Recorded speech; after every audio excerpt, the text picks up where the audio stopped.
Hello friends, आपण जदि गोटे टर्म इंश्योरेंस नवा पई प्लान करूचंती चलंतु आज जानिबा कौन कौन पैरामीटर हमें चेक करिकी गोटे कंपनी को सिलेक्ट करिबा। कहना इंडिया रे मोर देन 20 कंपनीज ऑपरेट करूचंती लाइफ इंश्योरेंस सेक्टर रे। तो आमे जते बेले गोटे टर्म इंश्योरेंस नबा आमे कंपनी रो कौन कौन चेक करिबा। चलंतु आज ए वीडियो रे जानिबा। आमे एथि पई पांचटा पैरामीटर रे कंपनी रो चेकअप चेक करिबा। फर्स्ट होची कोन ना क्लेम सेटलमेंट रेशियो CSR। जदि गोटे कंपनी रो claim settlement ratio more than 98% अच्छी तो आमे कहि परिबा this is a reliable company. Market रे एमिति भी कंपनी अछंती जहार claim settlement ratio more than 99%। ये हे गला गोटे पैरामीटर। सेकंड कोन ना क्लेम सेटलमेंट अमाउंट रेशियो।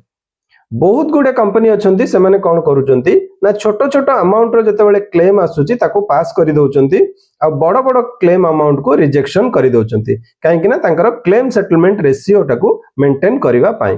तो आमे देखिबा जदि गोटे कंपनी रो क्लेम सेटलमेंट अमाउंट रेशियो 90% रु एबव अछि ताहाले आमे ताको कहि परिबा नाही ये गोटे रिलायबल कंपनी।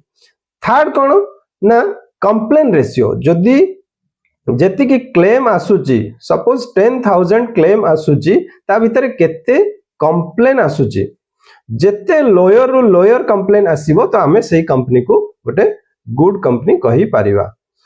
फोर्थ कोन ना सॉल्वेंसी रेशियो। सॉल्वेंसी रेशियो कोन ना गोटे टंकाटे क्लेम दबा पई कंपनी पाखरे केते बफर अमाउंट अछि। जदि 1.5 रु अधिका अछि ताहाले आमे कहि परिबा ये गोटे गुड कंपनी बा टंकाटे खर्च करिया पई ता पाखरे 1.5 टंका रु अधिका बफर अमाउंट अछि।